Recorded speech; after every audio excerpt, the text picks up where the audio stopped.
145 ayat 18. Oke, sama-sama kita baca. 1, 2, 3. Sampai situ. Setiap orang yang apa? Berseru kepadanya. Berseru itu berarti berdoa. Next, lanjut kalimatnya. 1, 2, 3. Pada setiap orang yang berseru kepadanya dalam kesetiaan. Makanya Tuhan dekat. Tapi yang hanya muncul kaget-kaget, Tuhan jauh. Saudara yang terkasih dalam Tuhan. Ya, yang air sudi batang leher susun bisa lebar. Tuhan jauh. Saudara yang terkasih. Kecuali kau berseru terus menerus. Tidak berhenti. Terus tekun. Maka Tuhan dekat. Maka saudara yang terkasih dalam Tuhan. Hari ini saya ingin membawa kita semua dekat dengan Tuhan. Ada amin? Saudara yang terkasih dalam Tuhan, caranya gampang. Berseru kepada Tuhan. Jangan lupa saudara yang terkasih dalam Tuhan. Mulai sekarang bangunlah relasi dengan Tuhan. Membangun keintiman dengan Tuhan. Membangun hubungan dengan Tuhan. Kedekatan saudara dengan Tuhan itu menjadi penting. Tuhan itu tidak saudara tutup pintu kepada siapapun yang mau datang dan berseru kepada Dia. Hanya seringkali kita yang tidak mau berseru kepada Tuhan. Kita yang menjauhkan diri daripada Tuhan. Tuhan sebenarnya mau dekat dengan siapa saja yang berseru kepadanya. Saudara yang terkasih dalam Tuhan. Selamat datang di channel YouTube Pendeta Ebenezer Plymouth. Jangan lupa subscribe. Tuhan yang kedua kali akan muncul roh-roh pemberontak. Orang-orang yang tidak mau tunduk kepada otoritas kebenaran. Yang berjalan dengan keinginan dan kemauannya. Dengan kepintaran. Dengan apa yang dianggap bisa menolong dia. Tapi kami semua yang hadir pada kesempatan sore hari ini, biarlah Tuhan beri kami roh yang tunduk kepada apa yang Tuhan sampaikan kepada kami. Roh Kudus, ambil alih seluruh hidup kami, supaya kami tidak dibutakan oleh ilah zaman ini. Roh Kudus, kuasai hati dan pikiran kami, supaya benar-benar hidup kami boleh persembahkan hanya kepada Tuhan saja. Pada kesempatan sore hari ini, Tuhan dapati kami semua yang ada di dalam ruangan ini, tidak terkecuali besar, kecil, tua, muda. Tuhan, kami mohon kuasa Tuhan menjamah setiap pribadi lepas pribadi. Tawan pikiran kami, tawan hati kami semua. Dan biarlah menjadi tempat di mana firman Allah itu menjadi bagian dalam hidup kami. Terima kasih Tuhan, pakailah hamba-Mu yang terbatas ini. Karena hanya alat kecil di tangan-Mu hamba-Mu ini. Tuhan tolong supaya bukan apa yang menjadi kehendak hamba-Mu, tetapi apa yang menjadi kehendak Tuhan yang menjadi nyata. Jam pemberitaan dari awal, pertengahan sampai akhir, kami taruh sepenuhnya. Biar boleh jadi hanya di dalam nama Tuhan Yesus Kristus. Semua kita yang rindu firman, sama-sama kita berkata, amin. Shalom. Puji Tuhan, Bapak Ibu, Saudara yang terkasih di dalam Tuhan Yesus Kristus. Bersyukur pada kesempatan diberkati sore hari ini kita bisa kembali jumpa. Sekali lagi saya menyampaikan terima kasih buat penjaga kaki Dian di tempat ini yang memberikan saya kepercayaan untuk menyampaikan pesan Tuhan pada sore hari ini. Saya mengajak kita untuk memperhatikan Alkitab kita dari Matius pasal yang ke-26 ayat yang ke-36 sampai dengan ayat yang ke-46.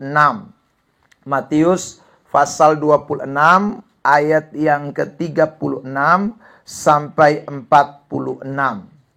Perikopnya adalah di Taman Getsemani. Saya akan membacakan ayat yang genap dan Bapak Mama, Bapak Saudara akan membacakan ayat yang genap. Sudah temukan, boleh katakan amin? Iya. Maka sampailah Yesus bersama-sama murid-muridnya ke suatu tempat yang bernama Getsemani. Lalu ia berkata kepada murid-muridnya, "Duduklah di sini sementara aku pergi ke sana untuk berdoa."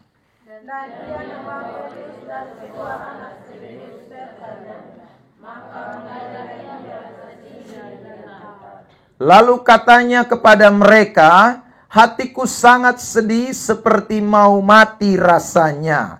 Tinggallah di sini dan berjaga-jagalah dengan aku."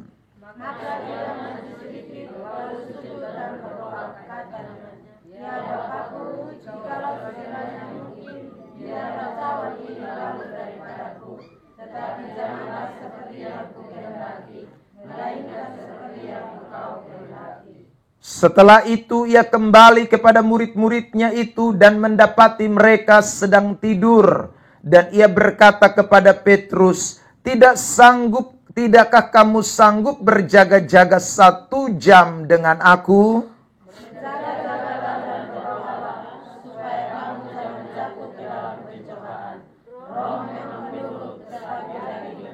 Lalu ia pergi untuk kedua kalinya dan berdoa, katanya, "Ya Bapakku, jikalau cawan ini tidak mungkin lalu, kecuali apabila aku meminumnya, jadilah kehendak-Mu."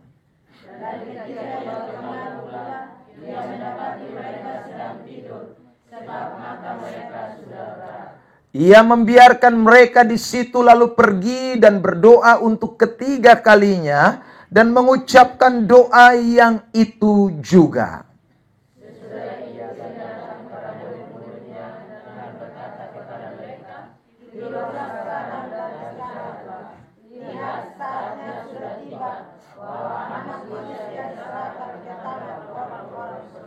"Bangunlah, marilah kita pergi, Dia yang menyerahkan aku sudah dekat." Baik Bapak Ibu, Saudara yang terkasih di dalam Tuhan, kisah tentang Taman Getsemani adalah kisah yang tentunya seringkali diperdengarkan kepada kita. Apalagi kita sedang ada di dalam minggu-minggu sengsara. Khotbah tentang Taman Getsemani ini menjadi salah satu topik khotbah yang sangat sering disampaikan oleh para hamba Tuhan. Saya sendiri, saudara yang terkasih di dalam Tuhan, sudah berkhotbah atau menyampaikan dari bagian ini berulang-ulang kali. Namun saudara yang terkasih dalam Tuhan, saya meyakini bahwa setiap kali kita membaca kebenaran, setiap kali kita membaca satu kisah di dalam Alkitab, itu pasti selalu memberikan makna-makna yang baru buat kita. Karena itu saya tidak juga bosan-bosan untuk berkhotbah dari bagian ini dan menemukan banyak hal-hal baru di dalam teks ini. Nah, saudara yang terkasih di dalam Tuhan, Taman Getsemani itu tidaklah seperti taman-taman bunga atau taman-taman yang indah-indah.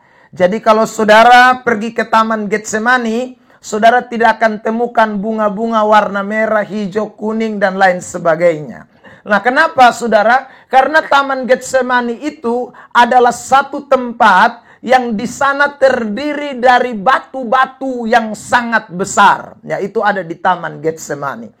Nah, untuk apa itu batu-batu yang ada di Taman Getsemani? Batu-batu itu adalah batu tempat di mana pemerasan anggur ya dilakukan di sana. Dulu kan belum ada mall, belum ada alat yang saudara seperti sekarang. Orang kalau mau peras anggur, saudara, dengan cara-cara yang sekarang sudah sangat modern.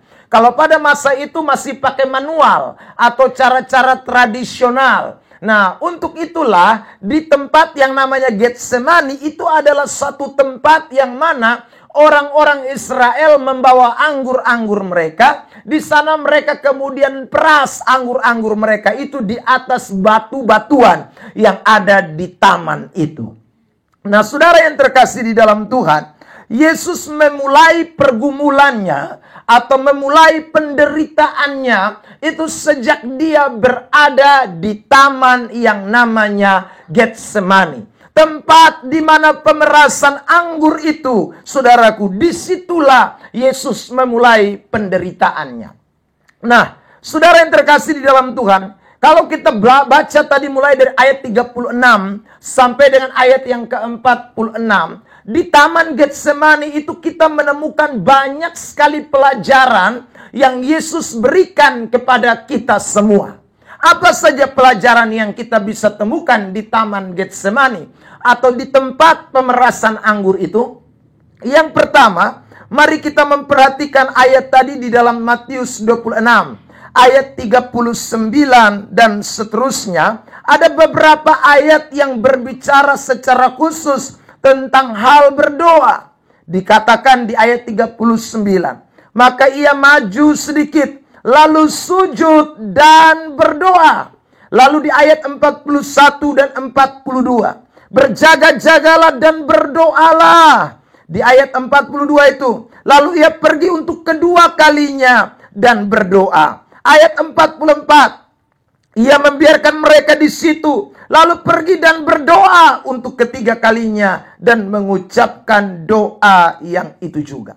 Jadi saudara, kalau kita membaca ayat-ayat tadi jelas sekali di Taman Getsemani ada satu kejadian yang terjadi di sana, yaitu Yesus berdoa dan Yesus mengajak murid-muridnya berdoa.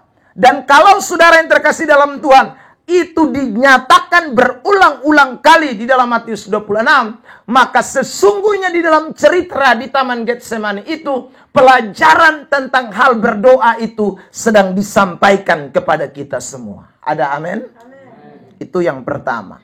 Yang kedua, saudara yang terkasih di dalam Tuhan, di Taman Getsemani juga kita menemukan bagaimana Tuhan berbicara atau Tuhan menyatakan satu pelajaran penting buat kita, yaitu soal ketaatan. Soal doa, lalu yang kedua soal ketaatan. Dari mana kita tahu?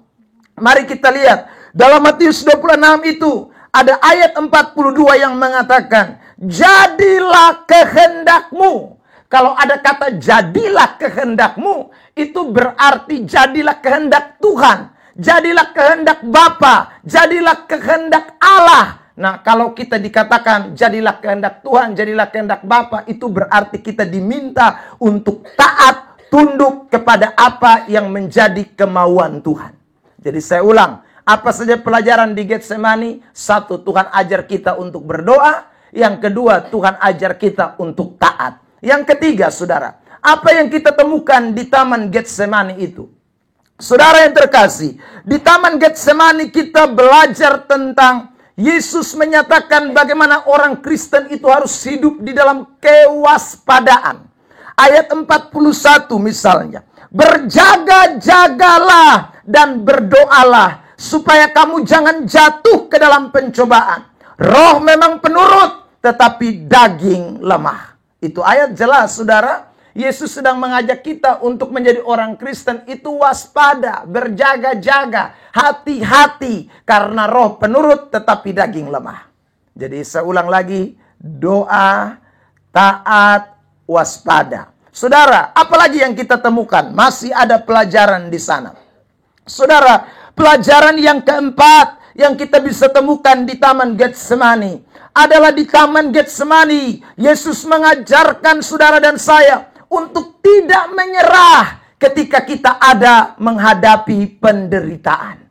Ya saudara, tidak boleh menyerah meskipun diperhadapkan dengan penderitaan. Mari kita perhatikan di dalam ayat 45 dan 46. Sesudah itu ia datang kepada murid-muridnya dan berkata kepada mereka, tidurlah sekarang dan istirahatlah. Lihat, saatnya sudah tiba bahwa anak manusia diserahkan ke tangan orang berdosa. Bangunlah, Yesus katakan. Marilah kita pergi dan menyerahkan, dia yang menyerahkan aku sudah dekat. Saudara lihat itu.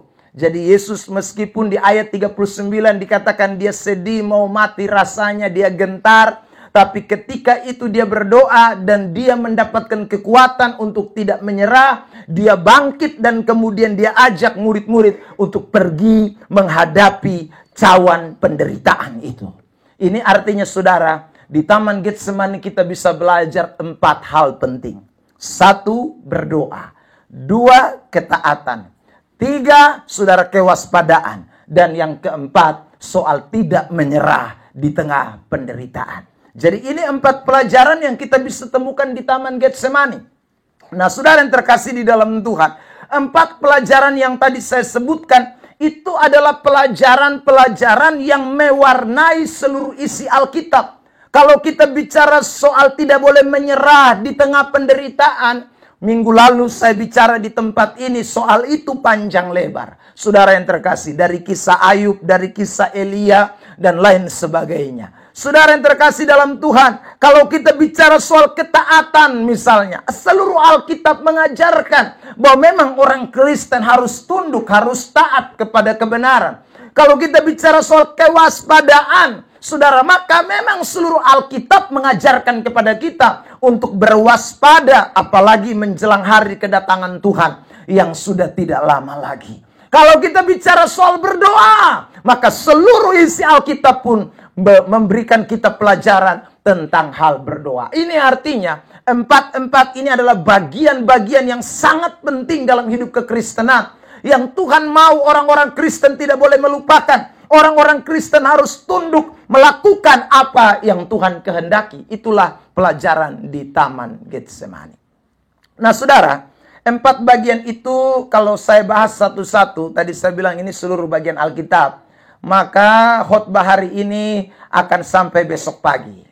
Ya, karena saya bahas 4, ya saudara yang terkasih dalam Tuhan. Tapi hari ini saya tidak bahas 4 itu, saya cuma mau bahas 1 saja dari 4 yang tadi saya sebutkan. Apa saja 4 tadi? Coba kita sebut ulang. 1 apa?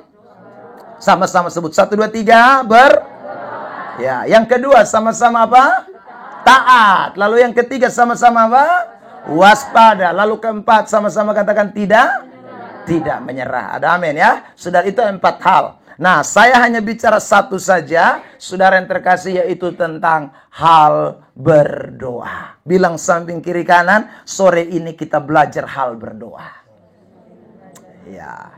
Amin. Ya, saudara yang terkasih dalam Tuhan. Nah, mari kita perhatikan bersama-sama tentang berdoa. Kenapa, saudaraku, Yesus memberikan keteladanan kepada kita soal berdoa? Ingat baik-baik, yang pertama yang ingin saya sampaikan buat kita sekalian, bahwa berdoa adalah perintah Tuhan. Sama-sama sebut. 1, 2, 3, berdoa adalah perintah Tuhan. Ya. Jadi berdoa itu adalah salah satu dari sekian banyak perintah Tuhan, saudara. Jadi kalau orang Kristen tidak berdoa, itu berarti orang Kristen tidak taat kepada perintah Tuhan.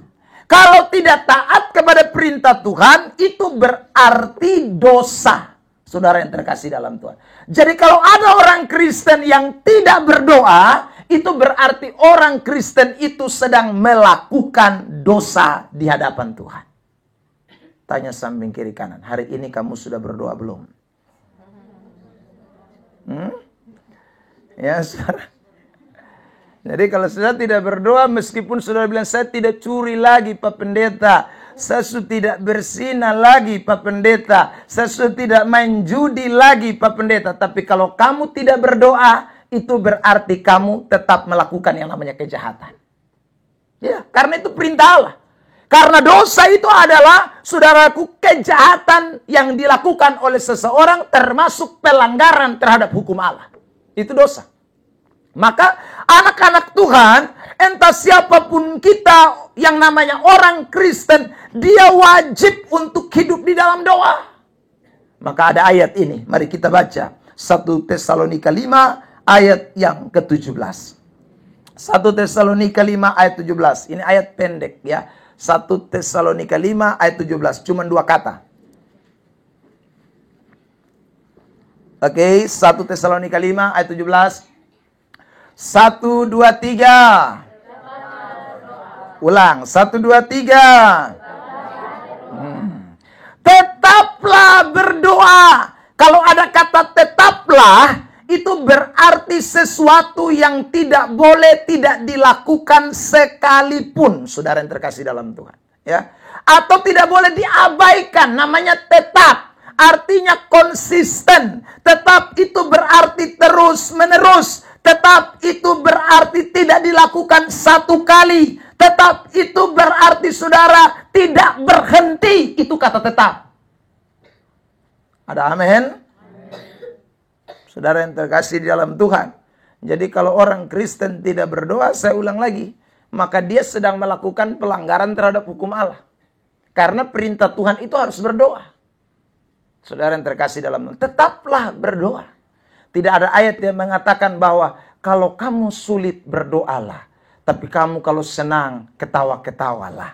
Ya, saudara, tidak ada ayat yang mengatakan kalau kamu sudah sakit baru berdoalah. Kalau kamu sehat-sehat tidak usah berdoa.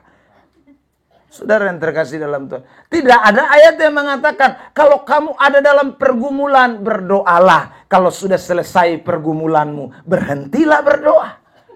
Tidak juga ada ayat yang mengatakan bahwa hari Kamis kamu ke PD jadi berdoalah. Tapi sampai rumah Senin sampai seterusnya tidak usah berdoa. Tidak ada ayat. Yang ada ayatnya tetaplah berdoa. Itu berarti Senin berdoa, Selasa berdoa, Kamis berdoa, Jumat berdoa, Sabtu berdoa. Ada masalah berdoa, tidak ada masalah berdoa. Sakit berdoa, senang berdoa, sembuh berdoa, terus berdoa. Beri tepuk tangan terbaik buat Tuhan. Amin. Atau ada ayat yang mengatakan bahwa kalau kamu terima gaji berdoalah. Tapi setelah itu tak usah berdoa lagi ya. Tunggu gaji habis. Terima lagi baru berdoa. Atau waktu babi laku dijual, berdoalah. Setelah itu tak usah berdoa lagi. Tunggu kapan babi besar lagi. Saudara, tidak ada ayat itu mengatakan tetaplah berdoa. Saudara yang terkasih dalam Tuhan. Bahkan saya temukan ada orang Kristen yang tidak tahu berdoa. Kalau ada di tempat ini, tolong pulang dan mulai belajar berdoa. Ya, karena kalau suruh dia berdoa, dia bilang, minta maaf Bapak, saya silih dan kenayang di sana. Itu sudah. Yang di sana lagi bilang, minta maaf Bapak, suka nabe tetapi dia target di muka. Ya, lu pikir main kelereng, kau main target kiri kanan. Saudara yang terkasih dalam Tuhan. Ya, karena memang dia tidak tahu berdoa. Ya. Dia tidak bisa berdoa. Saya temukan itu, saudara. Bahkan saudara temukan tuh, ya banyak bapak-bapak khususnya tidak tahu berdoa. Kalau giliran berdoa dia bilang, Mama, lanjut. Ya, saudara, dia sudah mentua yang berdoa. Ya. Tidak pernah dia berdoa karena memang dia tidak tahu hal berdoa itu penting. Saudara yang terkasih dalam Tuhan. Saya ulang lagi ayat Alkitab mengatakan tetaplah berdoa. Itu berarti sebagai apapun kita yang namanya orang Kristen, entah kau majelis dan bukan majelis, entah kau pendeta atau bukan pendeta, entah kau jemaat yang sudah lama atau jemaat yang baru, saudaraku, Anda dan saya harus hidup di dalam yang namanya berdoa. Karena berdoa itu adalah saudara perintah Allah yang harus kita taati. Saudara yang terkasih dalam Tuhan. Ya. Bilang samping kiri kanan dulu. Jangan lupa ya, pulang mulai berdoa. Ya. Bila perlu mulai bikin giliran. Nah, ini malam Bapak pun tugas. Besok Mama. Lusa anak. Ya mesti bikin begitu toh. Sudah yang terkasih dalam Tuhan. Jangan satu orang terus. Dia yang pimpin doa terus.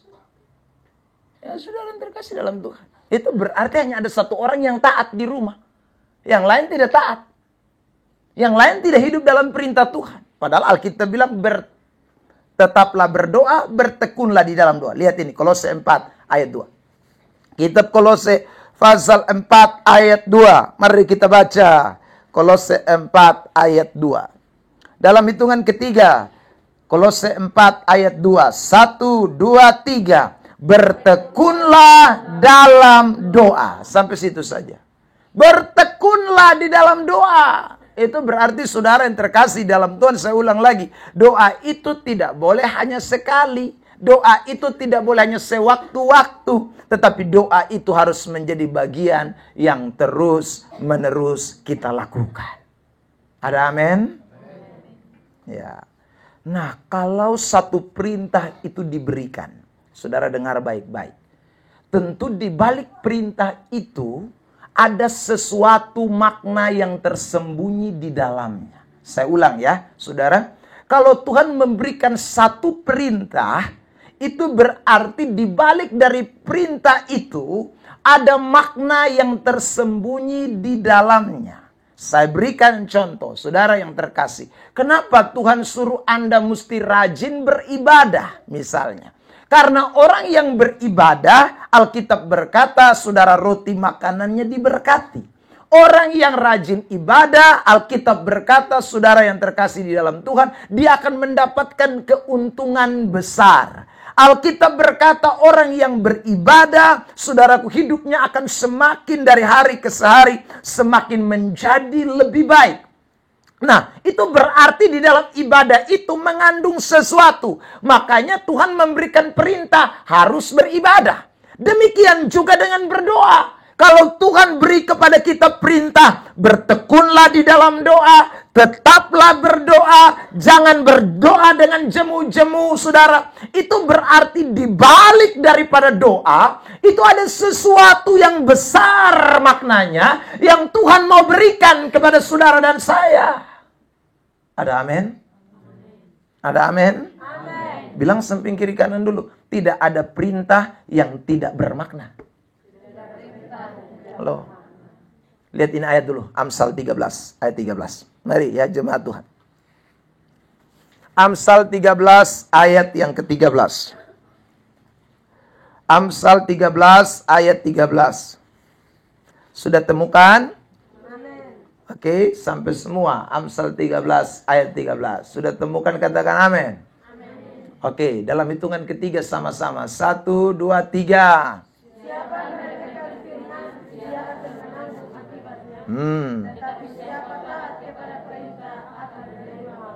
Siapa taat kepada perintah, dia akan terima apa? Terima apa? Balasan. Jadi saudara kalau taat kepada perintah yang namanya berdoa, maka ada balasan yang Tuhan akan berikan. Jadi waktu saudara berdoa, saudara bukan hanya sedang tunduk taat kepada apa yang Tuhan berikan, Tuhan perintahkan. Tetapi waktu kita taat di dalam berdoa, ada makna yang akan kita terima. Ada upah, ada balasan, ada berkat, ada sesuatu yang Tuhan mau berikan kepada kita kalau kita mau taat kepada perintah Tuhan. Nah, saudara yang terkasih di dalam Tuhan, apa sajakah makna di balik pentingnya orang berdoa? Kita lihat pada sore hari ini. Yang pertama, saudara yang terkasih di dalam Tuhan. Saudara, orang yang berdoa itu dia punya hubungan dengan Tuhan atau relasi dengan Tuhan semakin dekat. Siapa yang di sini mau dekat Tuhan? Angkat tangan. Yang mau dekat Tuhan? Saudara. Ya, saudara tidak rindu dekat Tuhan? Siapa turun tangan? Siapa di sini yang mau dekat dengan presiden? Boleh angkat tangan? Ya, saya juga mau dekat presiden loh. Saudara, ya dekat presiden, dekat gubernur, saudaraku, siapa yang tidak mau? Semua orang pasti mau. Tetapi saudara yang terkasih dalam Tuhan, dekat presiden, dekat gubernur, dekat siapa saja yang ada di dunia ini, saudara, itu terbatas. Tapi Tuhan membawa kita, Tuhan ingin saudara dan saya dekat dengan Tuhan.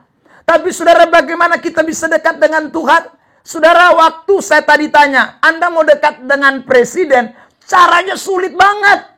Susah. Mau dekat jangankan dengan presiden, dekat dengan Pak Lurah saja sulit. Ya, saudara, dekat dengan Pak Lurah saja sulit. Itu kecuali tiap hari ya saudara bawa ikan, ya ikan gargahing, besok ikan tongkol. Ya terus tiap hari pide rumah terus. Nah, itu mungkin lama-lama kamu dekat. Ya. Tapi kalau cuman ketemu di kantor lurah saja, Anda belum tentu bisa dekat dengan Pak Lurah. Saudara yang terkasih. Itu hanya Pak Lurah. Tetapi saudara, untuk dekat Tuhan caranya simple. Caranya sederhana. Caranya tidak ribet-ribet. Saudara, apa caranya? Berdoa. Waktu Anda berdoa, Anda sedang membangun kedekatan dengan Tuhan. Amin. Tanya samping kiri kanan, kamu sudah dekat Tuhan kok belum? Ya, kalau pemalas berdoa ya pasti Tuhan jauh. Ya, saudara yang terkasih dalam Tuhan. Sorry ya, saya bicara ini. Kenapa saudara datang terus cari Mama Omi? Karena saudara tahu Mama Omi dekat Tuhan. Maka kalau Mama Omi omong dengan Tuhan, ya saudara, lalu saudara yang terkasih dalam Tuhan, doamu dijawab. Kenapa? Karena ada hubungan yang dekat. Saudara yang terkasih dalam Tuhan. Nah, pertanyaannya sederhana. Apakah hanya Mama Omi yang bisa dekat Tuhan? Lalu kita tidak bisa. Saudara, atau hanya saya saja yang bisa dekat Tuhan dan saudara tidak bisa dekat Tuhan? Tidak. Tuhan itu berikan kepada semua orang boleh dekat dengan Dia. Tapi saudara, ada banyak orang yang tidak mau membangun kedekatan dengan Tuhan. Malas berdoa. Malas membangun relasi dengan Tuhan. Malas membangun hubungan dengan Tuhan. Padahal sebenarnya Tuhan mau dekat dengan siapa saja. Yang mau apalagi berdoa. Yang mau berseru kepadanya. Sekarang kita lihat ini ayat. Mazmur 145. Ayat yang ke-18. Mazmur 145 ayat 18.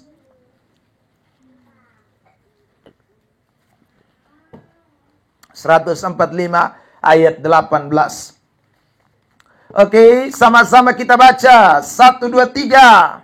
Tuhan mendengar pada setiap orang yang berseru kepadanya. Sampai situ. Setiap orang yang apa?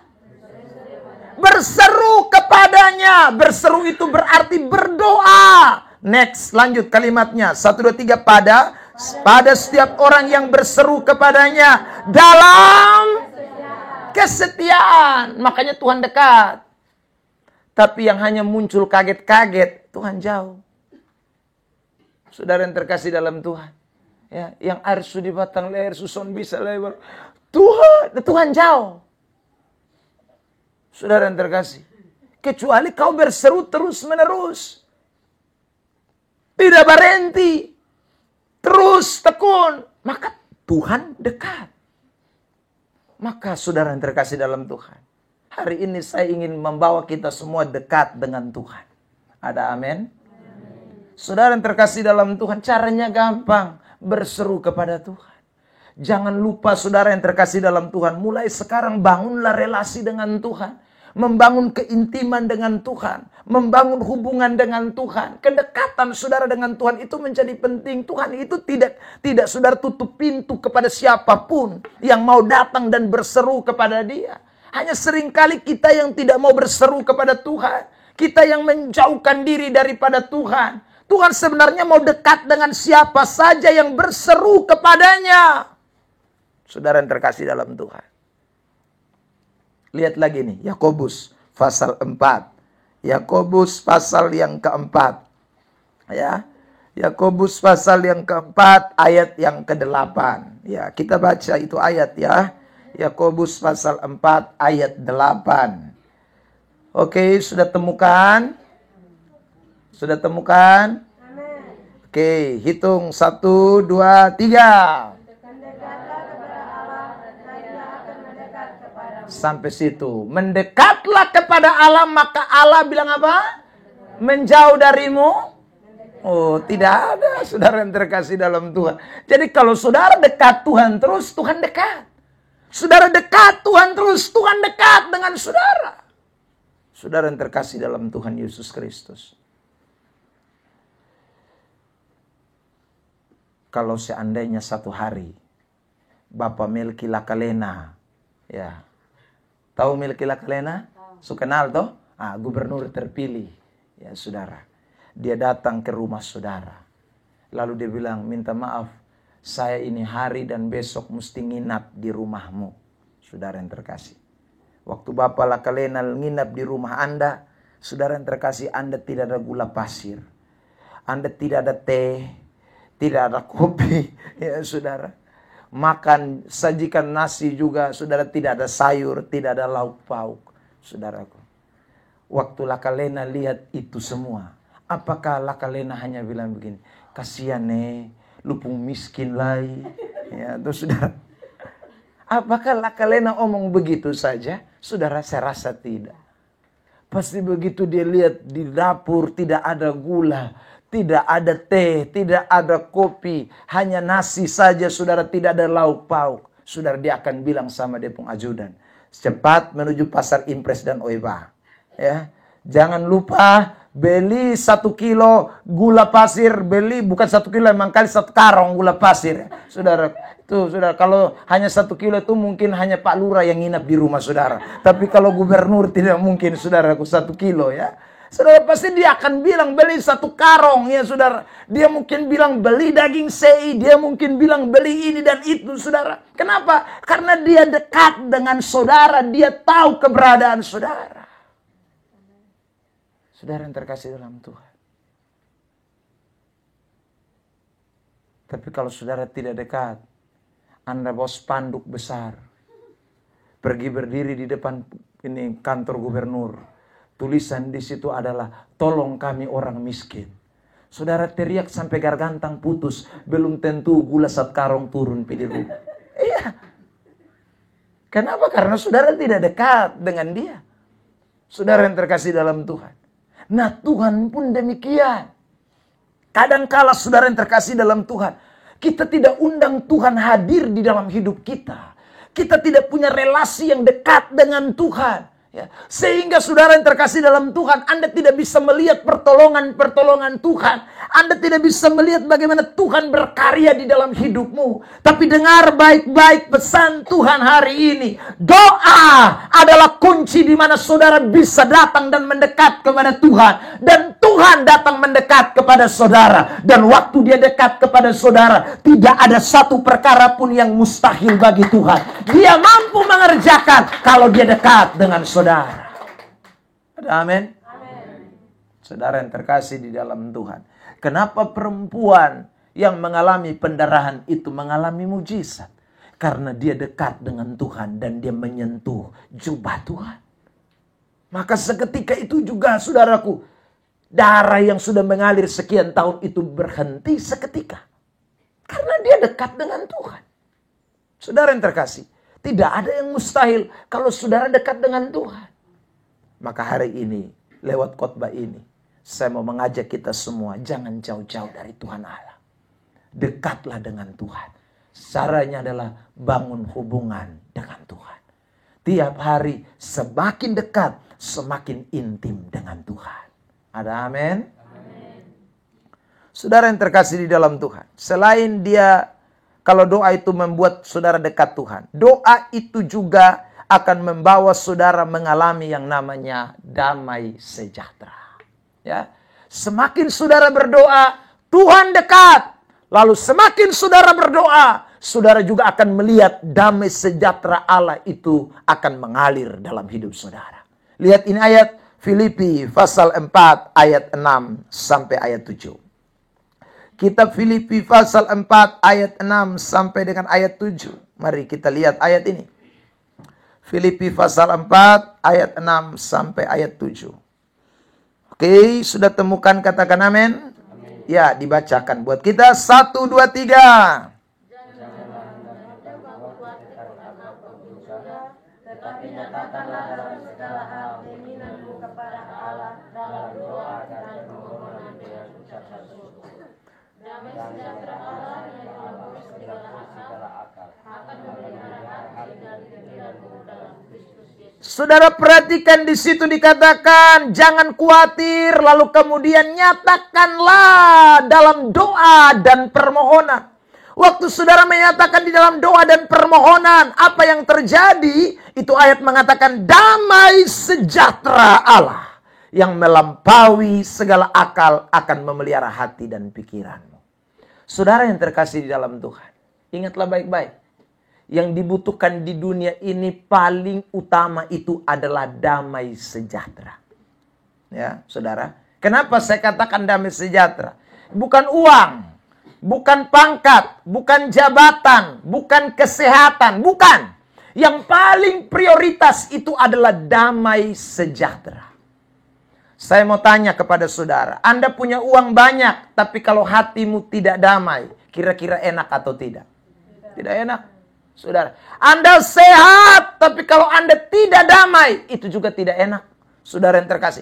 Anda punya segala-galanya, jabatan, pangkat, segala macam Anda punya. Tapi kalau damai sejahtera Anda tidak punya, itu tidak enak. Saudara yang terkasih di dalam Tuhan, kenapa sekarang orang bikin tempat rekreasi banyak?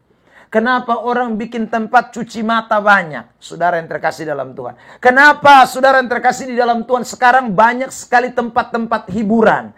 Kafe, diskotik, kade, dan lain sebagainya. Saudara, kenapa sekarang di media-media sosial itu muncul hal-hal yang saudaraku menyentuh kejiwaan manusia. Penghiburan, saudara. Karena manusia itu sebenarnya butuh yang namanya damai atau penghiburan.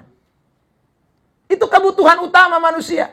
Kenapa saudara yang terkasih dalam Tuhan, dunia semakin hari menciptakan yang namanya rokok yang diselimuti dengan narkotik di dalamnya. Nah, di dalam rokok itu ada narkoba itu. Saudara yang terkasih dalam Tuhan. Ini saya kasih tahu sama saudara. Kenapa? Karena orang membutuhkan damai. Dia makan sampai kenyang, tapi kalau dia belum hela rokok, dia rasa keson bisa. Kenapa? Karena tidak ada damai. Nah, saya ini mantan isap rokok dulu. Maka saya tahu, saudaraku. Saya kalau makan biar kenyang, biar seampas sehat 5 sempurna. Tapi kalau soalnya hela sat batang tuh, itu berasa ke dunia ini hampa. Ya, maka memang mesti cari sat batang juga. Yang penting beta isap sat kali dia, berasa tuh enak nyaman. Saudara yang terkasih dalam Tuhan. Atau tidak percaya tanya yang perokok-perokok, yang masih rokok dong itu. Ya, tapi kalau dengar ini khotbah, pulang bertobat sudah ya. Itu karena lu sana ada damai di dalam. Ya, itu saudara. Makanya saya tuh kadang-kadang aneh lihat kalau pendeta masih rokok tuh, itu pendeta tidak ada damai sejahtera. Ya, saudara yang terkasih dalam Tuhan. Karena itu sebenarnya mau membuat kita tenang saja. Isap rokok tuh kan bikin tenang. Saya ketemu seorang ibu-ibu yang saudaraku isap rokok ngeri. Dia bilang begini, Bapak, kalau besok isap beta stres nih minta ampun. Maka beta hela, sudah behela, supaya damai. Saudara terkasih dalam Tuhan. Orang cari yang namanya kedamaian. Makanya saudaraku, di kios-kios itu kalau don tidak jual rokok, don rasa rugi. Kenapa? Karena yang paling banyak laku itu rokok. Tapi saya mau bilang yang jual rokok semua, stop. Anda juga ikut mendukung dosa. Saudara, lo iya. Barenti, tak usah, saudaraku. Lo saya ngomong ini, saya sudah buktikan orang yang berhenti jual rokok, hidupnya diberkati loh. Saudara, jemaat di tempat saya itu kan rata-rata penjual di pedagang asongan di pelabuhan feri. Saudara, rata-rata. Saya khotbah, saya bilang, berhenti kalau lu mas jual rokok, lu lihat. Lu akan sial terus. Lu dukung kejahatan tuh nah. Saudara, biar lapis terus-terus dan dia bertobat. Saudara, waktu dia masih jual rokok, dia rumah biasa-biasa sah. Sekarang dia susun jual rokok leh. Tuhan berkati dengan luar biasa, bisa bangun rumah besar. Itu berarti saudara, Tuhan berkati kita itu bukan dengan cara-cara yang tidak benar. Amin. Saudara yang terkasih dalam Tuhan. Lah iya toh. Masa kita terus berdoa, Tuhan tolong supaya yang perokok-perokok dong itu berhenti. Tapi kita menjual terus. Ya, itu kan sama dengan kita doa tapi kita saudara tidak melakukan apa yang kita doakan. Kita doa berarti kita tidak boleh lakukan. Anak-anak Tuhan. Berat? Ya berat kalau menurut kita. Ya sudah, tapi kalau saudara ikut aturan Tuhan tidak akan berat. Pasti saudara yang terkasih. Ya. Karena itu hanya saudara membuat damai sesaat. Dan dunia ini saudara tahu yang dibutuhkan manusia damai. Ya. Makanya saya ulang lagi, damai terus disodorkan, terus diberikan. Tapi saya ulang, itu damai-damai palsu. Damai-damai sementara. Damai yang sesungguhnya hanya ada di dalam Tuhan. Semakin saudara berdoa, Tuhan kasih damai yang luar biasa. Semakin saudara berdoa, Tuhan kasih damai yang luar biasa. Ada amin? Lihat Yohanes 14 ayat 27. Ini ayat terkenal ini. Ya saudara. Yohanes 14 ayat 27. Yohanes 14 ayat 27. Ya. 14:27. Sudah temukan, katakan amin. Ya, 1, 2, 3.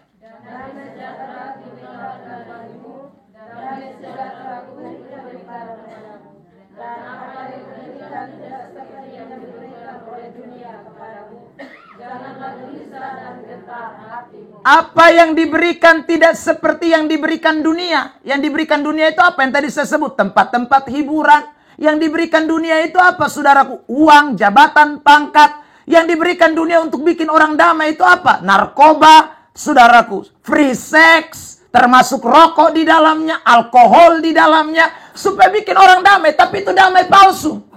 Tuhan kasih damai yang tidak seperti itu. Ada amin? Saudara yang terkasih dalam Tuhan. Maka hari ini saya mau bilang sama kita semua. Kita semua di sini tidak ada yang tidak butuh damai. Semua butuh damai. Tapi damai itu akan ada kalau Anda rajin datang kepada Tuhan. Berdoa. Saudara yang terkasih, tadi sebelum saya datang, istri saya buka, dan saya juga buka, saudaraku, Facebook dan TikTok lagi viral katanya di Kota Kupang ini. Ya saudara, suami membela pelakor. Ya. Dia pun istri, justru saudaraku, dia tidak bela, dia bela yang dia pun selingkuh. Saudara yang terkasih dalam Tuhan. Ya, dia pun selingkuh, bakalai dan dia pun istri, saudaraku. Dia bukan peluk dia pun istri, dia peluk dia pun selingkuh. Loh, pertanyaannya sederhana, saudara. Waktu saya kasih besar dia pun istri pun muka dengan pelakor pun muka, istri juga cantik. Pelakor juga cantik. Saudara yang dikasih oleh Tuhan. Tapi saya lihat-lihat, ternyata istri lebih cantik sedikit. Ya, untuk saudara. Dibanding pelakor. Nah, kenapa kok dia lebih jatuh cinta ke pelakor dibanding istri? Jawabannya sederhana. Pelakor memberi damai. Istri mungkin tidak kasih damai. Ya, itu betul tuh. Istri kalau marah-marah di rumah, pelakor kan bilang, Mami saya, papa sayang, papa saya. Kalau di rumah kan tidak, Okto, kobus, ini yang berat.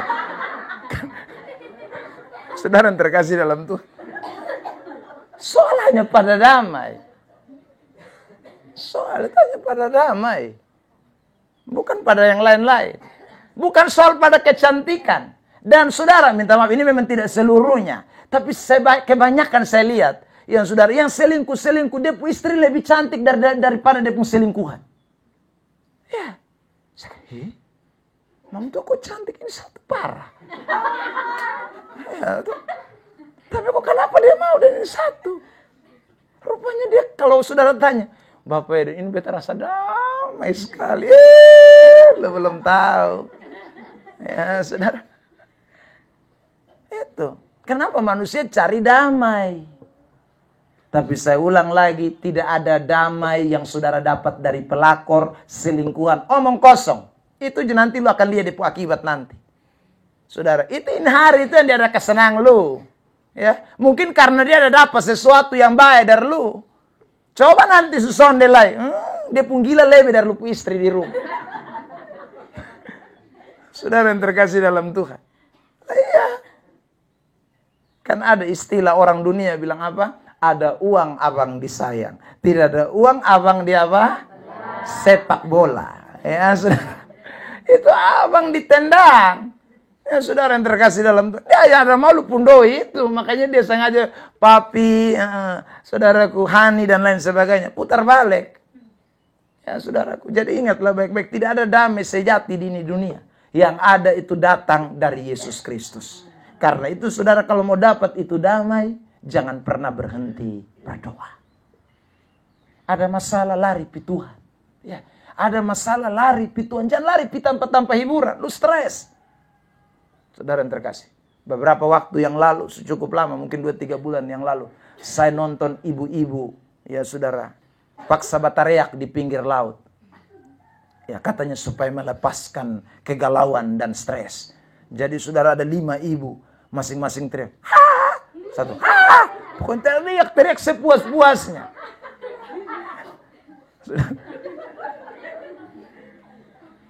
Saudara, Nah ibu yang satu di antara 5 ibu tuh 4 ibu teriaknya bagus. Ibu yang satu kan tidak biasa teriak. Maka dia teriak. Kan dia tidak biasa teriak. Yang 4 ini memang biasa teriak. Saudara yang terkasih dalam Tuhan, lu mau teriak karena pun sekali lagi habis teriak, pulang stres ulang. Nah, saudaraku, karena sumber damai itu hanya ada pada Tuhan. Tapi coba kalau kamu stres, kamu galau, datang ke hadirat Tuhan. Tunduk di hadirat Tuhan. Bilang sama Tuhan, Tuhan, saya dalam keadaan yang gelisah. Saya ada dalam keadaan yang begini. Saudara, pasti damai sejahtera dari Allah turun ke atas hidup saudara dan saya. Beri tepuk tangan terbaik buat Tuhan Yesus.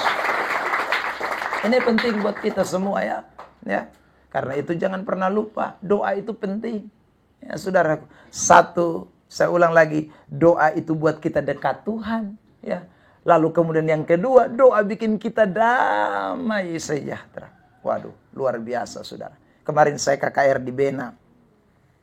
Dan Tuhan izinkan saya bersama istri nginap di rumah tempat seorang janda, saudara. Bukan janda ditinggal mati, tapi janda ditinggal hidup. Suaminya lari tidak tahu jelas kemana, ya. Sudah dari tahun 2000 berapa mah? 14 ah. Ya, dari tahun 2014. Waktu kami hadir di itu rumah, saudara saya lihat kok ada anak, tapi tidak ada suami. Tapi di situ ada foto suami dan Bapak SBY. Sudah, ya, kebetulan dia pun suami ketemu SBY tertahu di mana. Ya, lalu itu foto ada taruh di ruangan depan, saudara yang terkasih dalam Tuhan. Lalu cerita malam itu saya tanya, Bapak di mana? Aduh, beta sendiri dari tahun 2014. Bapak. Oh, minta maaf, Bapak sudah meninggal. Tidak, Bapak bangun kabur hilang. Saudara, padahal anak ada 4 orang. Anak 4 orang. Yang paling kecil saudara yang terkasih sekarang masih SMP. Ya. Jadi saudara waktu Bapak tua lari itu anak masih umur 2 tahun katanya. Lari kesetinggal. Saudara yang terkasih, tapi saya bersyukur. Ya. Mama tua itu saudara setia sekali, rajin sekali di gereja. Dan dia sibuk sekali urus hamba-hamba Tuhan yang datang. Saudara, saya bilang, kalau tidak ada damai sejahtera di dalam hati mama ini, waduh, mungkin dia justru stres, kok gantung diri mengkali. Ya, tuh saudara, urus anak 4, 2 kuliah di Kupang. Saudara yang terkasih dalam Tuhan. Ya itu bukan gampang itu. Hanya seorang diri, bukan PNS, petani biasa. Saudara, tapi di dalam Tuhan dia ada damai sejahtera. Di dalam Tuhan dia ada damai. Dan saya lihat aktivitasnya betul-betul setia, rajin sekali. Untuk pergi ibadat, rajin sekali saudara. Sampai Pak Pendeta bilang, ibu rumah saya yang Pak Pendeta tinggal di situ. Oh saudara yang terkasih dalam Tuhan. Itu berarti memang dia seorang yang betul-betul dekat Tuhan. Saudara. Dan dia mengalami damai sejahtera dari Tuhan. Saudara yang terkasih dalam Tuhan.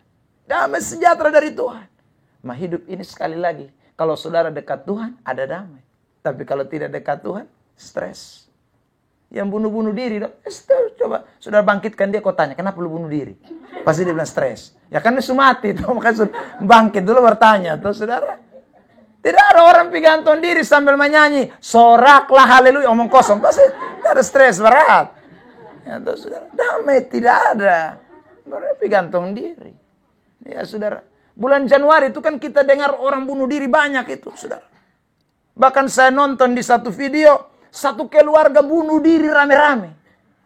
Ya, istri, suami, anak, keponakan, semua satu rumah 5 orang. Bunuh diri rame-rame. Saya cuma bayangkan itu waktu gantung tali habis karena mana ya? Mungkin Bapak pimpin 1, 2, 3. Mari kita. Mungkin. Karena 5 tak gantung. Begini semua. 5 di ruang tamu. Saudara. Satu di tali sana, satu di sana, satu di sini. Kayak itu saja pikir, karena mana cara gantung diri begini? Ya. Apakah Bapak gantung diri dulu, Mama duluan, atau karena mana? Tapi kalau saya pikir Mama duluan, anak-anak marah. Ya toh? Sudah. Pasti 5 naik. Harus hitung. 1, 2, 3. Langsung rame-rame mati.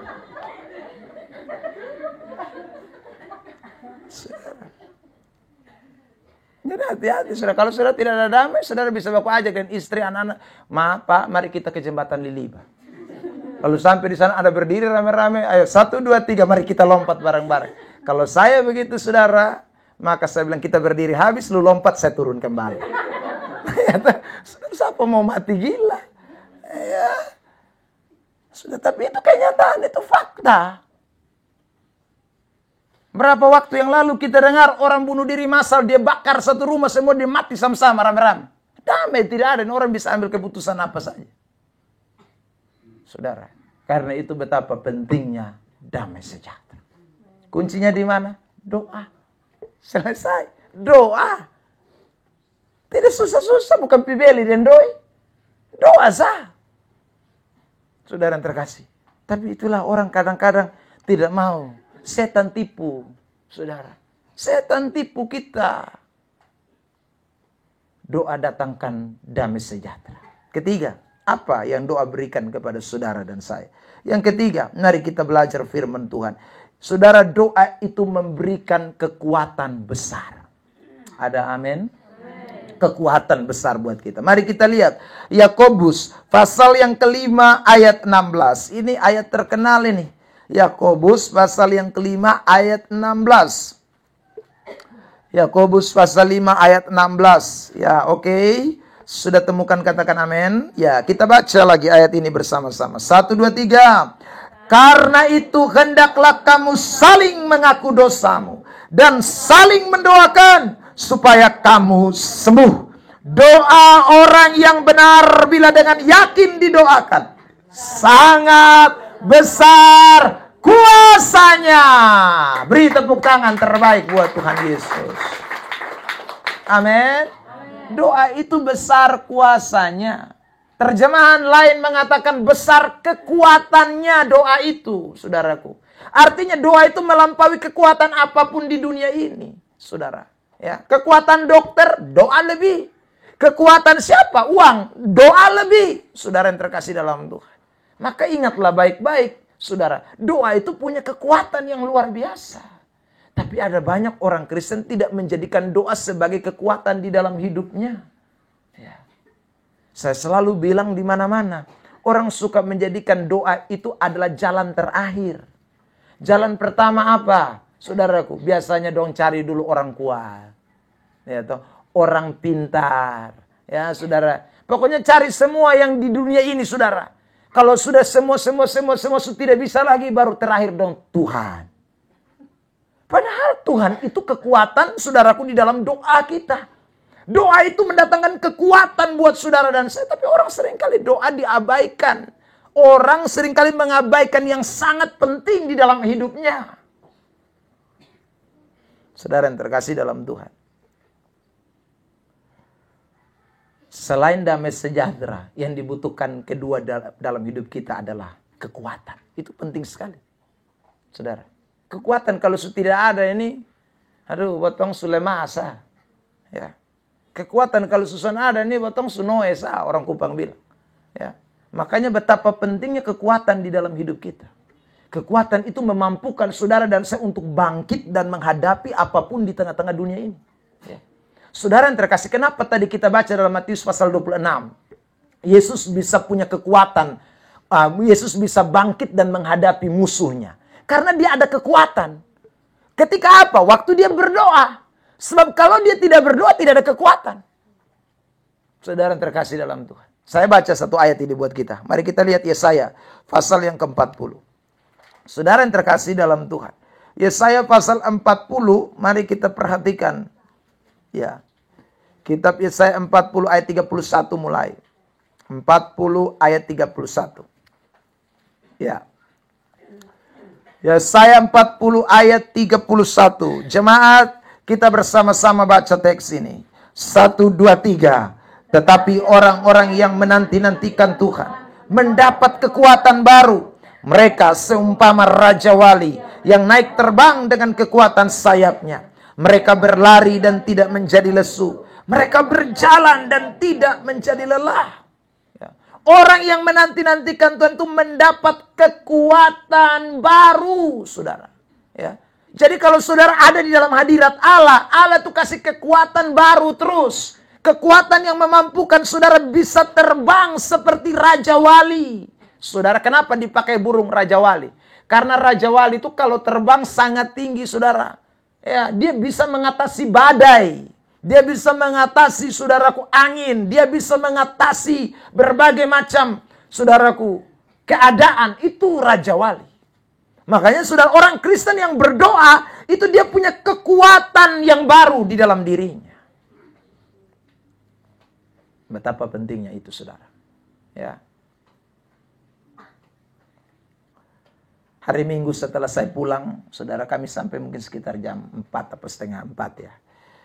Lalu kemudian saya lanjut khotbah di Amazing Grace di GSJ-nya Pendeta Melato. Saudara yang terkasih, saya kasih kesaksian. Nanti kalau saudara nonton di YouTube, saya ada punya kesaksian dalam khotbah itu. Ya, saudara, 2006 2007 saya dengan istri baru-baru saja datang ke Kota Kupang beberapa tahun ya. 2004 kami datang, 2004, 2005, 2006. Ya, saudara, sekitar 2 tahun dan 3 tahun itu kami masih hidup di dalam masa prosesnya Tuhan yang sangat panjang dalam perjalanan kami. Saudara yang terkasih. Ya, terkadang itu saya waktu dalam keadaan itu tuh sudah dalam keadaan yang pokoknya sudah gundah gulana orang bilang. Ya, karena makan susah, ya, semua susah habis. Pokoknya tidak enak. Nah, kami ini kan pendeta bukan digemit. Kalau digemit kan habis sekolah lalu kemudian ikut vikaris, lalu kemudian saudara dilantik jadi pendeta, ditempatkan dengan SK, punya gaji. Kalau kita tidak ada, saudara, SK tidak ada bilang di situ kamu dapat gaji sekian, itu tidak ada. Nah, datang saudaraku yang terkasih sudah selesai sekolah, ya sudah selesai kalau dalam gemit ya sudah selesai vikaris karena kami vikaris di Jawa sana. Saudara, dan ini mau mulai sebuah pelayanan sendirian. Dan saudara yang terkasih itu kami mengalami banyak sekali penderitaan. Ya. Sampai saudara, kami hanya bisa makan itu 1 hari, bisa makan 1 kali. Kadang-kadang tidak makan, puasa terpaksa dan lain sebagainya. Ya. Bahkan saya saksi bahwa saudara kami bikin kebun terong itu. Habis itu saudaraku, masa setiap hari mau makan terong terus. Ya. Meskipun terong banyak sekali. Tapi kan waktu itu saya punya pemahaman bahwa tidak boleh berbisnis. Maka saudaraku itu terong kita bagi-bagi, tetangga mau makan datang peti gratis. Ya saudara. Jadi tiap hari dong datang, Bapak terong masih ada, silakan masuk kebun. Ya saudara. Saya tidak jual satu pun juga, saudara. Jadi kita makan begitu saja. Nah kalau tiap hari makan terong terus, tapi mau tidak mau ya makan juga. Beras habis, tidak ada apa-apa, hanya makan terong sah. Susah, saudara. Tetapi saya melihat ada kekuatan Tuhan yang ada dalam hidup kami pada waktu itu. Saudara. Sebab kalau tidak ada kekuatan Tuhan, maka pasti saudara yang terkasih dalam Tuhan, mungkin kami mati sedu itu hari. Atau mungkin saya sudah tinggalkan pelayanan karena hidup sulit sekali. Saudara, hidup sulit. Anak saya yang nomor 1 tiap hari menangis terus. Kenapa? Karena saudara bisa bayangkan kalau makan 1 hari, berarti istri tidak bisa kasih ASI yang terbaik. Ya, makanya anak kelaparan terus. Nah anak lapar tidak mungkin kami kasih terong ini anak makan. Anak umur 6 bulan. Ya sudah, itu dia mati tak ceke memang. Maka harus makan terong anak umur 6 bulan kan mati tak ceke. Jadi ini anak main menangis contoh berhenti.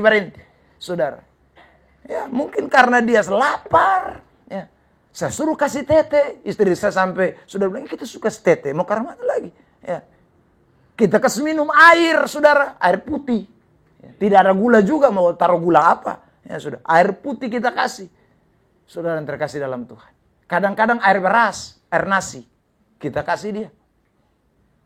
Ya, saudara yang terkasih. Ya gara-gara kondisi seperti itu. Tapi saya tahu ada kekuatan yang Tuhan beri. Sebab kalau tidak ada kekuatan, anak saya itu juga mungkin mati. Saudara yang terkasih. Pasti mati. Saudara, kenapa ya? Karena tidak makan baik, tidak minum susu baik. Saudara yang terkasih dalam Tuhan. Bagaimana ini anak bisa hidup? Tapi karena ada kekuatan Tuhan. Doa orang benar besar kuasanya. Tidak ada sakit-sakitan. Saudara, tidak ada. 1 kali memang anak saya sakit, itu sakit apa dia pun nama? Ada goma orang bilang tuh. Ya saudara. Kita mau pergi dokter juga tidak tahu karena mana, saudara. Ya. Tetangga saya itu yang kemudian pergi ambil itu jarak itu, lalu kemudian datang oles kas penuh, anak mulut biru belau semua. Ya kan itu waktu. Ya saudara. Dan betul, tapi itu sembuh. Kita hanya berdoa saja. Waktu itu tidak ada pikiran apa-apa. Saudara yang terkasih dalam Tuhan. Tapi saya ulang, doa itu besar kuasa. Tidak ada kerjaan lain. Saya dengan istri itu hanya tiap hari doa saja, kita hanya berdoa saja. Doa makan terong, doa makan itu saja, saudara. Tapi Tuhan pelihara karena ada kekuatan dari Tuhan. Nah, hari ini saya ingin sampaikan buat kita semua, saudara yang terkasih di dalam Tuhan. Ingatlah, doa itu sumber kekuatan kita. Ya. Makanya kalau saudara tidak berdoa, saudara pasti akan lemah hadapi hidup ini. Satu saat saudara akan lemah. Karena hidup ini tiap hari pasti diperhadapkan dengan tantangan. Tiap hari ada penderitaan, tiap hari ada kesulitan, tiap hari ada masalah.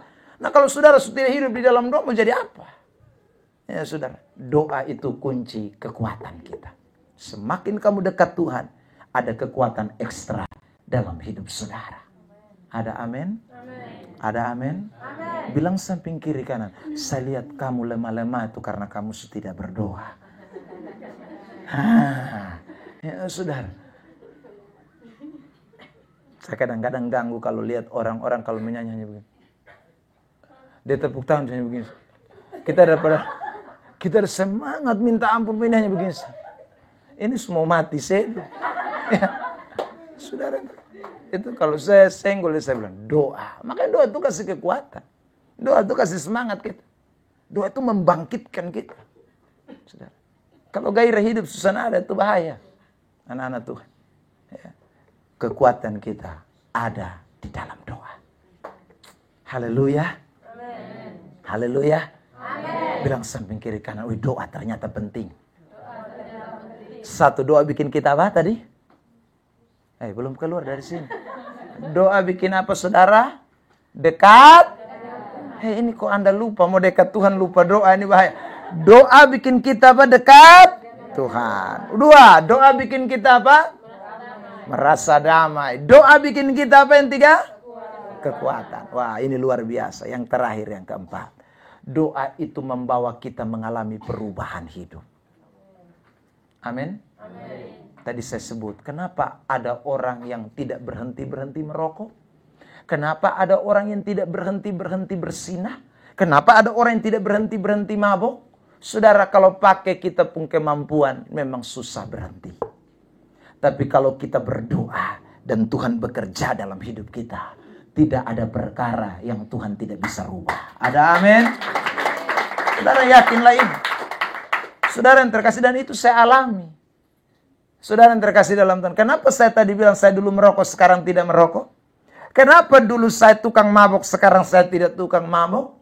Kenapa dulu saudara yang terkasih dalam Tuhan, saya ini hidup jauh dari Tuhan, sekarang bisa dekat Tuhan? Kuncinya sebenarnya sederhana, bukan saya, tapi Tuhan yang bekerja di dalam diri saya. Waktu kapan? Waktu saya datang kepada Tuhan. Saudara yang terkasih dalam Tuhan, saya berubah karena doa. Saudara, waktu saya disuruh orang tua saya kuliah di Jawa, ya saudara, selesai saya tamat SMA, lalu kemudian papa mama saya kirim saya ke Jawa. Waktu itu kebetulan kakak saya, saudaraku, itu ada di Jawa dan dia tinggal di gereja. Karena dia seorang vikaris, lagi melayani Tuhan. Saudara yang terkasih, maka saya kemudian, kakak saya itu jemput saya di Surabaya, lalu kemudian bawa saya ke Malang, saudara. Rencananya saya tinggal di itu tempat gereja tempat kakak saya yang sedang vikaris. Itu cuman 1 bulan saja setelah saya daftar kuliah, maka saya akan kos, saudara. Itu rencananya. Tetapi saudara, waktu di gereja itu saudara tiap pagi harus ada berdoa. Tiap pagi. Saudara yang terkasih dalam Tuhan. Sementara saya dari Kupang ini tidak tahu berdoa. Tidak tahu berdoa, otak gila mengong setengah. Ya saudara. Nah iya, karena bepo anting-anting penuh telinga. Kiri kanan penuh, saudaraku. Ya. Bahkan sempat beta tusuk di hidung juga. Hanya waktu tusuk di hidung 2 hari kemudian, saudaraku yang terkasih dalam Tuhan, banana. Jadi kemudian saudara yang terkasih dalam Tuhan, saya kemudian takut. Jadinya saya tidak pakai lagi. Tapi saya pun telinga ini anting-anting mulai dari ujung sampai ujung. Penuh, makanya ada 6 ke 7 anting-anting. Saudara, dan itu saya tidak lepas. Kalau saya jangan gini. Tapi, saudara yang terkasih dalam Tuhan, tiap pagi dong kesebangun saya doa. Dan saya berdoa itu bukan doa, tidur. Dong lain ada doa, saya tidur. Tapi ini pendeta setiap kali berdoa di situ, selalu dia datang dan tumpang tangan di atas kepala. Dalam nama Yesus, Tuhan jamah dia. Saya begitu dia jamah, saya juga kaget bangun, saya juga haleluya. Tapi ini haleluya munafik, putar balik. Sungguh mati ini. Ini haleluya omong kosong ini. Ya karena nanti kalau saya tidak begitu kan dipikir saya tidur, saudara. Jadi saudaraku yang terkasih dalam Tuhan, saya sengaja bangun. Ya saudara yang terkasih, lalu kemudian selesai. Besok begitu lagi saudaraku. 1 minggu kemudian saya bilang sama kakak saya. Kakak, cari kas beta kok sudah. Beta 1 minggu di sini nih. Ya beta juga perasaan. Beta bilang begitu. Saudara, saya pun kakak bilang begini. Jangan lu di sini dulu tahan. Ya. Nah saya pun kakak sudah tahu kan saya pun otak miring. Toh. Saudara jadi lu tahan di sini dulu. Saudara yang terkasih dalam Tuhan, saya tidak betah. Ya. Tapi di sini tiap pagi berdoa ini. Hari Jumat apalagi saudara, wajib puasa. Nah saya tidak tahu puasa waktu itu. Saudara. Tapi mau bilang tidak puasa tidak bisa. Karena di dapur makanan tidak ada. Lu makan apa? Saudara. Nah itu gereja. Lebotong bisa keluar sembarang. Satpam jaga di muka pintu. Ya. Kalau mau keluar mesti tulis nama. Pokoknya ketat habis punya. Saudara. Maka saya juga tidak bisa keluar. Maka saya juga terpaksa berpuasa. Tapi awal-awal saya tidak bisa berpuasa saudara. Saya pergi masuk kamar mandi dan saya minum air manta. Ya saudara, daripada saya mati setengah. Ya, terus, maka saya masuk minum air manta juga minum pi. Ya tuh saudara. Karena di situ dilarang, semua tidak bisa. Puasa wajib. Saudara yang terkasih dalam Tuhan, ikut doa puasa, ibadat non-stop saudara. Dan itu akhirnya lama kelamaan. 1 minggu saudaraku, saya tidak keluar dari situ. Kakak saya suruh saya bertahan. Masuk minggu kedua saudara. Tapi tiap pagi tangan pendeta itu terus taruh di kepala saya. Tiap pagi. Saudara yang terkasih dalam Tuhan. Lama-lama. Kakak saya bilang begini. Lu jangan marah sama be omong saya. Karman, lupa anting-anting bisa lepas kok. Ya tuh saudara.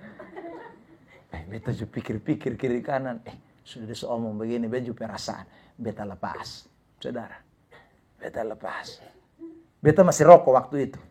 Tapi beta son rokok di gereja. Pas keluar baru beta mulai foy. Saudara. Tapi beta masih rokok. Beta pun kakak tahu beta rokok. Saudara. Tapi dia tidak omong. Tapi saya tahu mereka berdoa kepada saya. Tiap hari itu dong tidak berhenti. Dong doa terus. Ya saudara.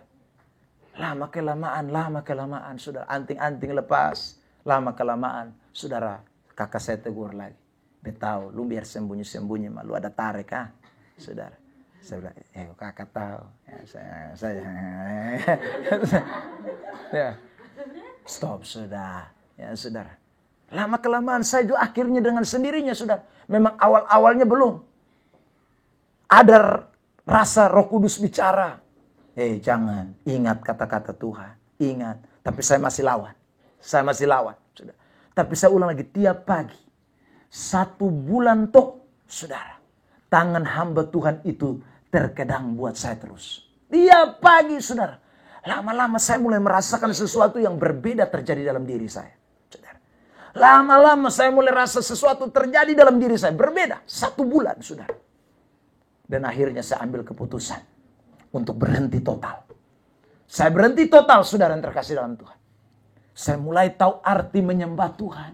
Tadinya pi berdoa tidur nyenyak. Sekarang tidak. Saudara. Saya mulai rasa bergairah dengan Tuhan. Dan saya tahu itu Tuhan yang kerja. Dan itu membawa saya mengalami perubahan dari hari ke hari. Saudara. 1 tahun saya ada di gereja itu. Saudara yang terkasih. Tambah hari saya mulai lihat perubahan.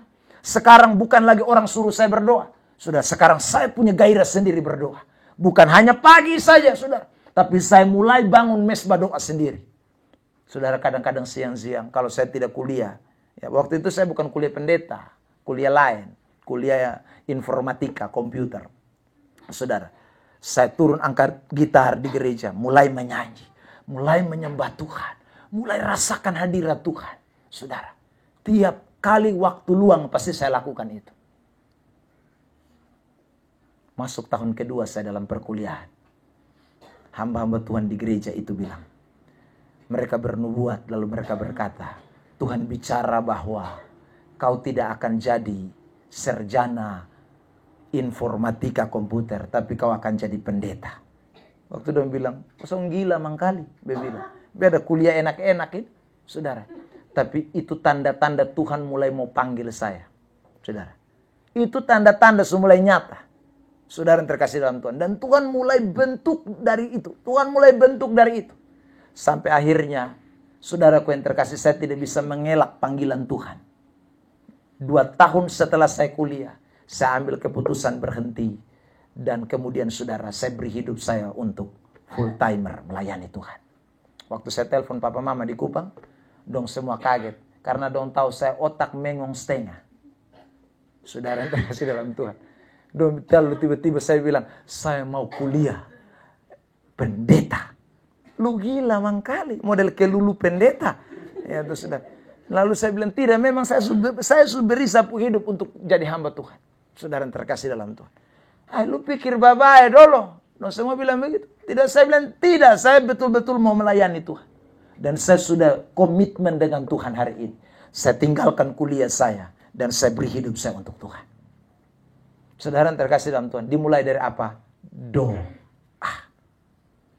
Jadi tidak ada satu setan yang bisa bertahan kalau doa dinaikkan. Saya ulang lagi.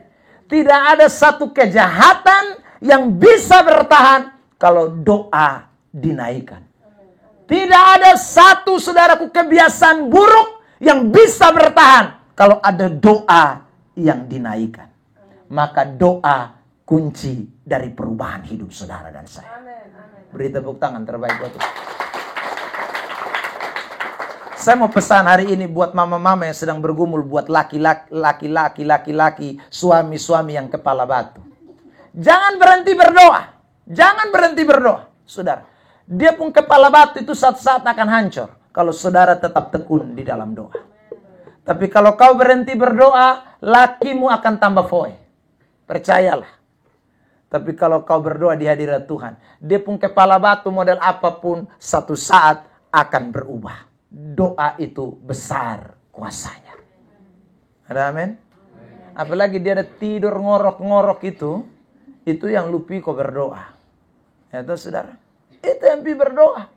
Ada orang datang kepada saya berkata, Bapak saya sudah tahu firman Allah bahwa tidak boleh rokok, tapi saya laki ini tidak bisa Bapak. Kalau saya tidak kasih rokok, dia tempeleng saya bolak-balik. Saudara, saya bilang, Mama dengar baik-baik. Waktu beli rokok itu, tumpang tangan di atas rokok itu dan berkata, Tuhan, saya tidak racuni suami saya. Tapi saya minta Tuhan di dalam nama Yesus. Waktu suami saya isap, dia batok-batok dan dia berhenti. Amin. Oh iya. Cukup kamu berdoa begitu. Kasih dia. Lihat nanti berapa waktu lama. Dia tidak akan berhenti omong kosong. Pasti dia berhenti. Amin. Tapi kalau kau berdoa, Tuhan kasih dia kesehatan supaya dia terus menjadi pemadat dan saya akan sponsor dia terus. Itu berarti lu salah berat. Ya, saudara. Jangan. Ya. Berdoa dan pasti itu akan terjadi. Doa itu akan merubah seseorang. Tidak ada yang mustahil bagi Tuhan. Kalau dia tukang mabok laru, dengar baik-baik, saudara. Berdoa buat dia. Dia ada mabok laru setengah mati yang dia suteler-teler itu. Tumpang tangan di atas dia pun kepala. Dan berkata dalam nama Yesus. Ya. Roh mabok yang ada dalam suami saya perintahkan keluar dalam nama Yesus. Saudara. Ya. Jangan pas dia sadar. Pas dia ada parah-parah itu, saudara. Ya, kalau dia sadar itu bahaya. Saudara yang terkasih dalam Tuhan. Saya temukan seorang hamba Tuhan. Saudara yang terkasih dalam Tuhan. Ini bukan main-main. Dia punya suami kalau pulang datang itu mabok berat dan dia pakai lesung pukul. Lesung. Saudara bayangkan itu, lesung bukan kayu, lesung. Alu. Dia pun apa tuh dia pun nama tuh? Alu, dia pun tumbukan. Itu yang bab tuh angka kok pakai fadok. Saudara. Tapi setiap kali, saudaraku, dia sudah tahu dia pun suami pulang mabok, maka dia akan posisi berlutut di hadirat Tuhan. Hamba Tuhan sudah meninggal di nama Sain sana. Saudara. Ya. Dia ada di dia berlutut. Dan satu hari, saudaraku, ini kesaksian terjadi, ini nyata ya. Saudara. Dia pun suami lihat dia pun istri lagi berdoa, lalu kemudian dia angkat tuh alu mau pukul. Saudara. Dia pun mau pukul begini, saudara. Dia kaku di tempat. Dan mulai dari saat itu dia pun suami kena stroke dan tidak bisa bergerak. Saudara yang terkasih. Jadi kalau kepala batu, Tuhan, kalau lu stroke lu mau cari laru lagi. Saudara yang terkasih dalam Tuhan. Ya. Karena istrinya tiap hari hanya berlutut sah. Tidak pernah bisa balas. Kok bab Tuhan gila nah bagaimana? Dia kalau datang mabuk tuh lu noena. Mam tuh hanya duduk dan berdoa. Berlutut di hadirat Tuhan. Berseru kepada Tuhan. Saudara yang terkasih. Kalau Tuhan rubah pakai cara tidak bisa yang begitu ya. Tuhan kasih rubah dan cara stroke toh. Saudara yang terkasih. Kasih lumpuh kaki tangan dong. Ya. Tapi akhirnya kan bertobat. Tuh tidak raba minuman keras lah. Meskipun kena stroke. Saudara yang terkasih dalam Tuhan. Doa itu besar kuasanya. Amin. Suami-suami yang istri kepala batu, tak usah ceraikan, doa sah. Saudara yang terkasih dalam Tuhan. Jangan ceraikan karena Alkitab tidak menghendaki itu. Saudara. Berdoa saja buat istri-istri yang kepala batu itu. Ya saudara. Supaya dia satu saat akan mengalami yang namanya Tuhan jamah dia dan dia mengalami perubahan. Pasti. Saudara. Ya. Tapi kan banyak-banyak laki-laki tidak mau ambil hanya dengan kekuatannya saja. Saudara yang terkasih. Pakai kekuatan, pukul istri, segala macam. Saudara itu tidak akan merubah. Itu bikin dia tambah foe. Ya. Doa akan merubah. Saudara yang terkasih dalam Tuhan. Anak-anak yang kepala batu. Saudara yang terkasih. Papa, mama, doa. Saudara, doa. Itu kunci. Saudara yang terkasih dalam Tuhan. Waktu kamu berdoa, Tuhan akan turun tangan. Ya. Nasihat Susan mampu lagi, kasih tahu Susan mau iko, doa. Saudara, doa itu merubah seseorang. Ada amin?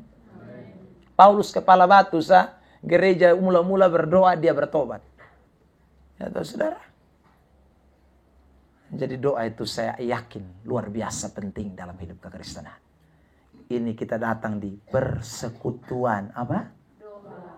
Persekutuan apa? Doa. Bilang samping kiri kanan, ini persekutuan doa. Ini bukan persekutuan mujizat. Ini bukan persekutuan apa berkat. Ini persekutuan doa. Artinya kita datang ke sini untuk dilatih berdoa. Pulang harus bisa berdoa. Amin. Ya, saudara yang terkasih dalam Tuhan. Jadi ada 4 hal yang kita bisa dapat kalau kita berdoa. 1, dekat Tuhan. 2, damai sejahtera. 3, kekuatan. 4, perubahan. Ada amin? Ada amin? Sama-sama kita katakan. Doa penting. 1, 2, 3. Doa penting. 1, apa? Doa. Ya, 1 apa? Dekat. 1 apa? Dekat Tuhan. 2 apa?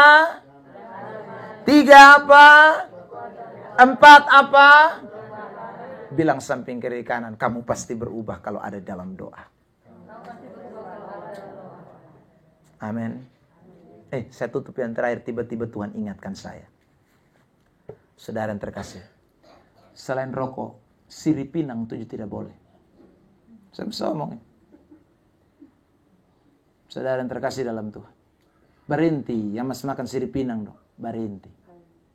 Saudara, sebagai hamba Tuhan saya sampaikan ini. Karena sirip pinang itu merusak sama dengan rokok, merusak tubuh kita. Ini tubuh ini bait Allah. Saudara yang terkasih dalam Tuhan. Jadi jaga baik-baik, saudara. Supaya tidak boleh dirusak oleh apapun. Termasuk dengan itu sirip pinang. Berhenti sudah. Tahu saya lagi. Ya saudara. Karena sirip itu mengandung bahan antiseptik. Bahan antiseptik itu, saudara, itu cocok untuk dipakai di sabun. Sabun mandi, sabun-sabun semua itu ada antiseptik. Jadi kalau kita makan sirih terlalu banyak, itu sama dengan kita makan sabun terlalu banyak. Ya, saudara. Maka itu membahayakan sekali tubuh saudara. Sabun itu membunuh bakteri-bakteri. Sementara di dalam perut kita, itu ada bakteri-bakteri yang tidak boleh dibunuh, saudara. Kenapa tidak boleh dibunuh? Karena bakteri-bakteri itu, saudaraku, mencerna makanan-makanan yang kita makan. Ya, saudara yang terkasih dalam Tuhan. Tapi karena kita makan sirih, itu bakteri dong mati semua. Bahaya buat tubuh kita. Akhirnya bisa mendatangkan penyakit dalam tubuh saudara. Saudara yang terkasih dalam Tuhan. Itu bahaya sirih. Pinang. Pinang itu berbahaya. Kenapa? Karena pinang itu, saudaraku, adalah bahan dasar cat rumah, oker. Ini nih, oker-oker nih. Warna putih itu, warna merah, warna segala macam. Itu dari pinang. Makanya orang kalau makan pinang, keluar cairan warna. Ya tahu saudara? Sirih dan pinang digabung ditambah kapur, pasti keluar cairan. Cairannya warna apa? Merah. Bahkan bukan merah lagi, kehitam-hitaman. Ya. Maka coba kamu sumbur di tembok. Maka itu rumah jadinya cat warna merah hitam. Semakin banyak, saudara yang terkasih, akan terbentuklah cat. Karena bahan dasar cat, pinang. Nah coba saudaraku, Anda telan terus warna merah hitam itu di dalam perutmu. Coba satu saat Anda pergi ronsen dan ketemulah apa warna di dalam tubuhmu itu. Saudara yang terkasih dalam Tuhan. Itu di dalam kena oker semua. Oker semua itu. Paru-paru kena oker, jantung kena oker, saudara ginjal kena oker semua. Saudara yang terkasih dalam Tuhan. Itu bahaya. Ditambah lagi dengan kapur sirih. Kapur itu terbuat dari apa? Batu. Batu, saudaraku, yang dihancurkan, dibakar, lalu kemudian dihaluskan. Jadi abu rau. Saudara yang terkasih dalam Tuhan. Apakah manusia boleh makan batu? Tapi kita makan batuan. Maka batu, sabun, oker gabung jadi satu. Jadi apakah di dalam? Saudara yang terkasih dalam Tuhan. Oker kasih saudaraku warna merah, sabun cuci. Habis itu kapur masuk saudaraku, kasih ancor. Ya karena kapur itu keras, saudara. Coba Anda rendam jagung pakai kapur. Jagung noe. Saudara, itu jagung yang keras. Saya mau tanya, saudara pun jantung itu keras jagung. Paru-paru sekeras jagung. Ya. Tapi kita ma'ale. Hai on me, tuhan syam on me.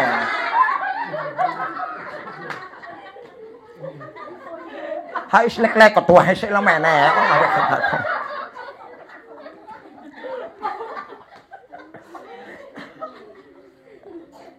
Buang satu kali, telan berapa kali? 5 kali. Satu kali aja, buang satu kali. Saudara bisa bayangkan. Hancur semua di dalam. Maka on lei. Hauton gitu. Ya. Saudara kalau ada orang timur sini pasti mengerti itu saya bicara. Ya. Saudara terkasih dalam Tuhan. Itu bahaya. Ya, saya sebagai hamba Tuhan jujur-jujur, saya tidak mau omong sembunyi-sembunyi. Saudara terkasih dalam Tuhan. Kasih tahu apa adanya. Ya racun tuh mesti kasih tahu racun, supaya orang tahu. Ya toh. Saudara terkasih, kalau racun saya bilang tidak racun, baik. Saya pun tante kandung meninggal gara-gara makan sirih pinang. Dokter yang ngomong nah, waktu pilarikan di WC Yohanes, saudaraku, dokter bilang gara-gara sirih pinang. Ya, dalam dong becek semua, hancur buang semua. Amta ini mahal kan, bepung tante, kabetanya darah Amarasi juga ada di dalam. Mama Amarasi, saudara. Nah, kau tahu orang Amarasi ini makan sirip pinang, ya apa kabar? Kan bukan beli pinang dengan sirip potong sana beli. Hanya kapur yang potong beli. Saudara yang terkasih dalam Tuhan. Ya, begitu. Saya pun ini om, baru-baru kau bawa di rumah sakit. Saya dan sapi istri ada duduk ini, saudara. Dia pun bibir dong kan luka semua. Dokter bilang berhenti makan sirip pinang. Saudara. Ya, ini dong bibir dong luka semua. Sampai jahit, operasi. Operasi bibir. Saudara. Sebenarnya Tuhan kasih tahu, kasih ingat lewat dokter-dokter. Makanya di rumah sakit ditempel dilarang makan sirip pinang.